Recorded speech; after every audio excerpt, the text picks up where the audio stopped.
Good evening once again. I'm Keith Ranford. Our top story here at 5:30 tonight. The push to try and legalize the use of recreational marijuana in the state of New York continues today in Albany.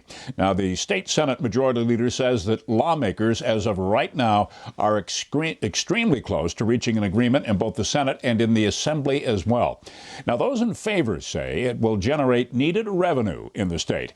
It would also have an impact on black and brown communities who say there have been disproportionate arrests and incarcerations for use of the drug. Tonight, 7 Eyewitness News senior reporter EILEEN Buckley goes in-depth, looking at efforts to get the bills passed and why some people say it is not a good idea. On Tuesday, State Senate Majority Leader Andrea Stewart-Cousins says lawmakers were extremely close to legalizing recreational marijuana. But she also says senators were trying to hammer out details of the proposed bill. In a recent interview with 7 Eyewitness News, Assembly Majority Leader PEOPLES-STOKES said she believes this is the year it could become legal. I'm actually more confident than I have been in the past. PEOPLES-STOKES has been a big supporter and proposed past bills, but they didn't make it this far. Governor Cuomo says the call to legalize recreational use by adults would generate $300 million a year for the state and would also end what he calls exaggerated injustice for minorities. PEOPLES-STOKES says it's time to end the incarcerations happening at higher rates in black and brown communities. Provide for opportunities to invest in the lives of thousands of people whose lives have been negatively impacted by incarceration. Drawing from the lessons in those states that have legalized marijuana,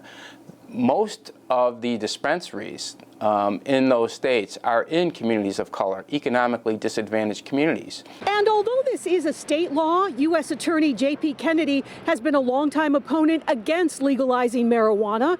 Here's why. First and foremost is the public safety issue. And that safety issue is where state lawmakers are at an impasse at this point, particularly on impaired driving. It's very difficult for our law enforcers to be able to necessarily discern in short order without a blood test, exactly what substance a person has ingested. So it creates a nightmare for our law enforcers as well.